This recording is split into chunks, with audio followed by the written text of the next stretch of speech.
ओम चामुंडाय नमः।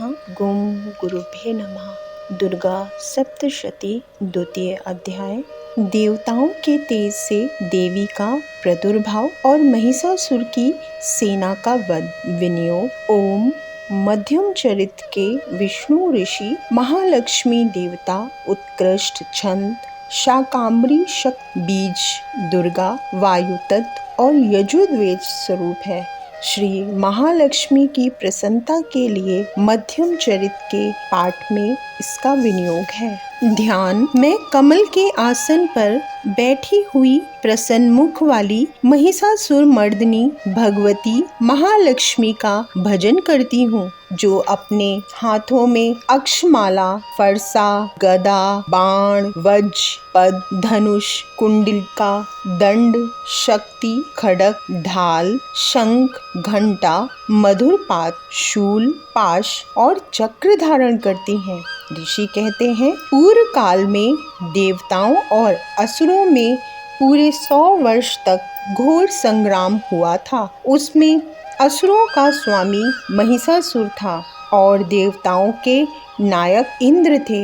इस युद्ध में देवताओं की सेना महाबली असुरों से परास्त हो गई। संपूर्ण देवताओं को जीतकर महिषासुर इन बन बैठा। तब पराजित देवता प्रजापति ब्रह्मा जी को आगे करके उस स्थान पर गए जहां भगवान शंकर और विष्णु विराजमान थे। देवताओं ने महिषासुर के पराक्रम तथा अपनी पराजय का यथावत वृतांत उन दोनों देवेश्वरों से विस्तार पूर्वक कह सुनाया। वे बोले, भगवान महिषासुर सूर्य, इंद्र, अग्नि, वायु, चंद्रमा, यम, वरुण और अन्य देवताओं के भी अधिकार छीनकर स्वयं ही सबका अधिष्ठाता बन बैठा है। उस दुरात्मा महिषासुर ने समस्त देवताओं को स्वर्ग से निकाल दिया है। अब वे मनुष्यों की भांति पृथ्वी पर विचरते हैं। दैत्यों की यह सारी करतूत हमने आप लोगों से कह सुनाई। अब हम आपकी ही शरण में आए हैं, उसके वध का कोई उपाय सोचिए। इस प्रकार देवताओं के वचन सुनकर भगवान विष्णु और शिव ने दैत्यों पर बड़ा क्रोध किया। उनकी भौहें तन गईं और मुख टेढ़े हो गए। तब अत्यंत कोप में भरे हुए चक्रपाणी श्री विष्णु के मुख से एक महान तेज प्रकट हुआ। इसी प्रकार ब्रह्मा, शंकर तथा इंद्र आदि अन्य देवताओं के शरीर से भी बड़ा भारी तेज निकला। वह सब निकलकर एक हो गया। महान तेज का वह पुंज ज्वालामान पर्वत सा जान पड़ा। देवताओं ने देखा, वहां उसकी ज्वालाएं संपूर्ण दिशाओं में व्याप्त हो रही थी। संपूर्ण देवताओं के शरीर से प्रकट हुआ उस तेज की कहीं तुलना नहीं थी। एकत्रित होने पर वह एक नारी के रूप में परिणित हो गया और अपने प्रकाश से तीनों लोकों में व्याप्त जान पड़ा। भगवान शंकर का जो तेज था, उससे उस देवी का मुख प्रकट हुआ। यमराज के तेज से उसके सिर में बाल निकल आए। श्री विष्णु भगवान के तेज से उसकी भुजाएं उत्पन्न हुई। चंद्रमा के तेज से दोनों स्तनों का और इंद्र के तेज से मध्य भाग का प्रादुर्भाव हुआ। वरुण के तेज से जांघ और पिंडली तथा पृथ्वी के तेज से नितंब भाग प्रकट हुआ। ब्रह्मा के तेज से दोनों चरण और सूर्य के तेज से उनकी उंगलियां हुई। वसुओं के तेज से हाथों की उंगलियां और कुबेर के तेज से नसिका प्रकट हुई। उस देवी के दांत प्रजापति के तेज से और तीनों नेत्र अग्नि के तेज से प्रकट हुए थे। उसकी भौहें संध्या के और कान वायु के तेज से उत्पन्न हुए थे। इसी प्रकार अन्य देवताओं के तेज से भी उस कल्याणमयी देवी का आविर्भाव हुआ। तदंतर समस्त देवताओं के तेज पुंज से प्रकट हुई देवी को देखकर महिषासुर के सताए हुए देवता बहुत प्रसन्न हुए। पिनाकीधारी भगवान शंकर ने अपने शूल से एक शूल निकालकर उन्हें दिया। फिर भगवान विष्णु ने भी अपनी चक्र चक्र से चक्र उत्पन्न करके भगवती को अर्पण किया।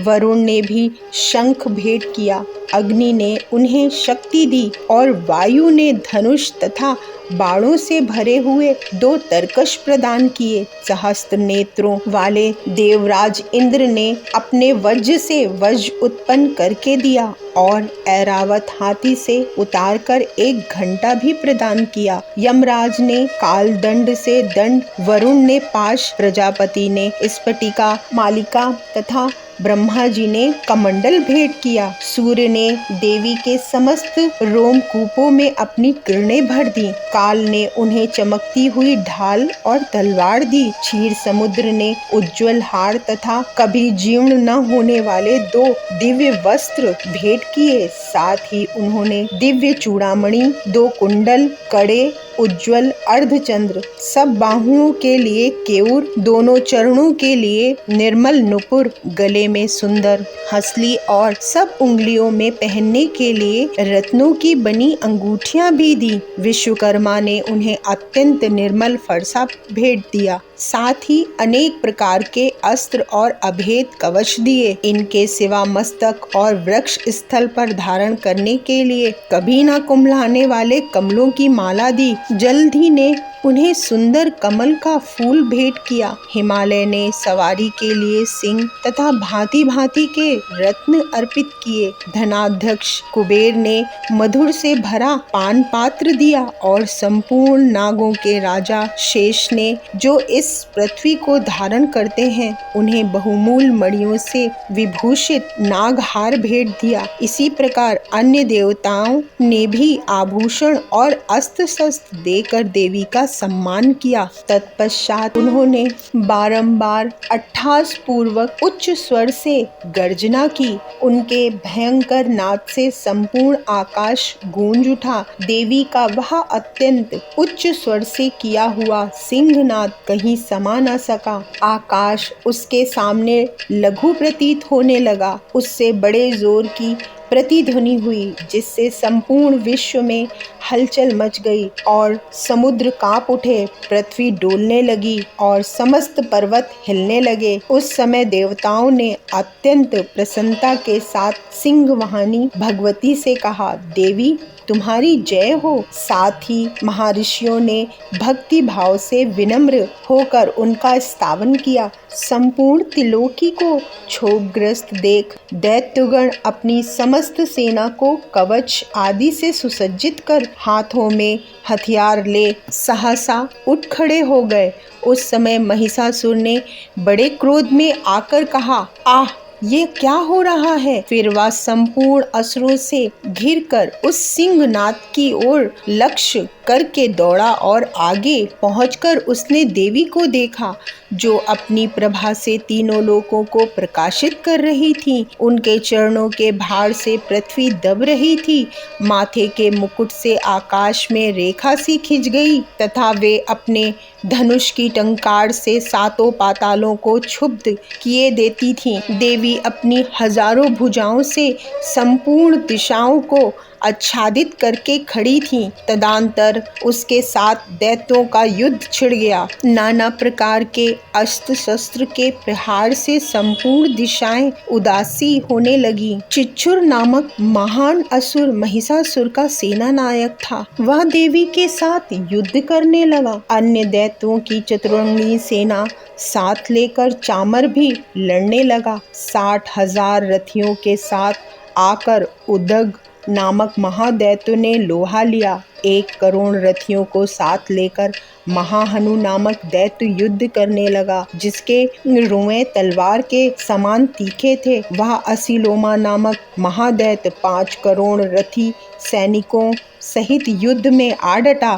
60 लाख रथियों से घिरा हुआ बाशकाल नामक दैत्य भी उस युद्ध भूमि में लड़ने लगा। परिवारित नामक राक्षस हाथी सवार और घुड़सवारों के अनेक दलों तथा 1 करोड़ रथियों की सेना लेकर युद्ध करने लगा। विडाल नामक दैत्य 5 अरब रथियों से घिरकर लोहा ले रहा था। उनके अतिरिक्त और भी हजारों महादैत्य रथ, हाथी और घोड़े की सेना साथ लेकर वहां देवी के साथ युद्ध करने लगे। स्वयं महिषासुर उस रणभूमि में कोटि कोटि सहस्त्र रथ, हाथी और घोड़ों की सेना से घिरा हुआ खड़ा था। वे दैत्य देवी के साथ तोमर, भिंदीपाल, शक्ति, मूसल, खड़ग, पारुशु और फटिश आदि अस्त्र शस्त्र का प्रहार करते हुए युद्ध कर रहे थे। कुछ दैत्यों ने उस पर शक्ति का प्रहार किया, कुछ लोगों ने पास फेंके तथा कुछ दूसरे दैत्यों ने खड़ग प्रहार करके देवी को मार डालने का उद्योग किया। देवी ने भी क्रोध में भरकर खेल खेल में ही अपने अस्त्र शस्त्रों की वर्षा करके दैत्यों के वे समस्त अस्त्र शस्त्र काट डाले। उनके मुख पर परिश्रम व थकान का रंच मात्र भी चिन्ह न था। देवता और ऋषि उनकी स्तुति करते थे और वह भगवती परमेश्वरी दैत्यों के शरीरों पर अस्त्र शस्त्र की वर्षा करती रही। देवी का वाहन भी क्रोध में भरकर गर्दन के बालों को हिलाता हुआ असुरों की सेना में इस प्रकार विचरने लगा, मानो वन में दावानल खेल रहा हो।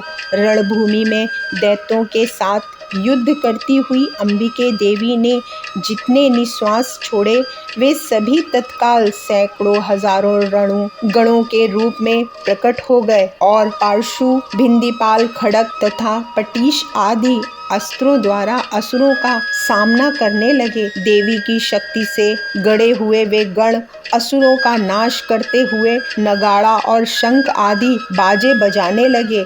उस संग्राम महोत्सव में कितने ही गण मृदंग बजा रहे थे। तदंतर देवी ने त्रिशूल से, गदा से, शक्ति से, वर्षा से और खड़ग आदि से सैकड़ों महादैत्यों का संहार कर डाला। कितनों को घंटे के भयंकर नाद से मूर्छित करके मार गिराया। बहुतेरे दैत्यों को पाश से बांधकर धरती पर घसीटा। कितने ही दैत्य उनकी तीखी तलवार की मार से दो दो टुकड़े हो गए। कितने ही गदा की चोट से घायल हो धरती पर सो गए। कितने ही मूसल की मार से अत्यंत आहत होकर रक्त वमन करने लगे। कुछ दैत्य शूल से छाती जाने के कारण पृथ्वी पर ढेर हो गए। उस रणगण में बाण समूहों की वृष्टि से कितने ही असुरों की कमर टूट गई। बाज की तरह झटपटाने वाले देव पीड़क दैत्यगण अपने प्राणों से हाथ धोने लगे।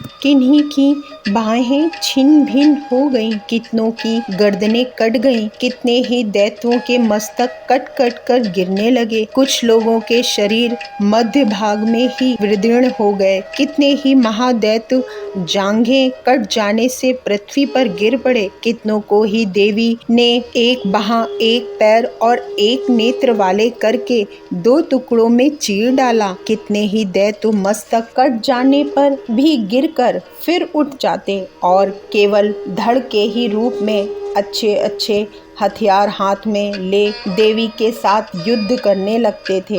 दूसरे कबंध युद्ध के बाजों की लय पर नाचते थे। कितने ही बिना सिर के धड़ हाथों में खड़ग, शक्ति और रिष्ट लिए दौड़ते थे तथा दूसरे दूसरे महादैत्य ठहरो ठहरो इस प्रकार कहते हुए देवी को युद्ध के लिए ललकारते थे। जहाँ वह घोर संग्राम हुआ था वहाँ की धरती देवी के गिराए हुए रथ, हाथी, घोड़े और असुरों की लाशों से ऐसी पट गई थी कि वहाँ चलना फिरना असंभव हो गया था। दैत्यों की सेना में हाथी, घोड़े और असुरों के शरीर से इतने अधिक मात्रा में रक्तपान हुआ कि थोड़ी ही देर में वहाँ खून की बड़ी बड़ी नदियां बहने लगीं। जगदम्बा के असुरों की विशाल सेना को क्षण भर में नष्ट कर दिया। ठीक उसी तरह जैसे तृण और काठ के भारी ढेर को आग कुछ ही क्षण में भस्म कर देती है और वह सिंह भी गर्दन के बालों को हिला हिलाकर जोर जोर से गर्जना करता हुआ दैत्यों के शरीर से मानो उनके प्राण चुनने लेता था। वह देवी के गणों ने भी उन महादैत्यों के साथ ऐसा युद्ध किया जिससे आकाश में खड़े हुए देवतागण उन पर बहुत संतुष्ट हुए और फूल बरसाने लगे। इस प्रकार श्री मार्कंडेय पुराण में श्रवणानी मन्वंतर की कथा के अंतर्गत देवी महत्व में महिषासुर की सेना का वध नामक दूसरा अध्याय संपूर्ण हुआ। जय माई की।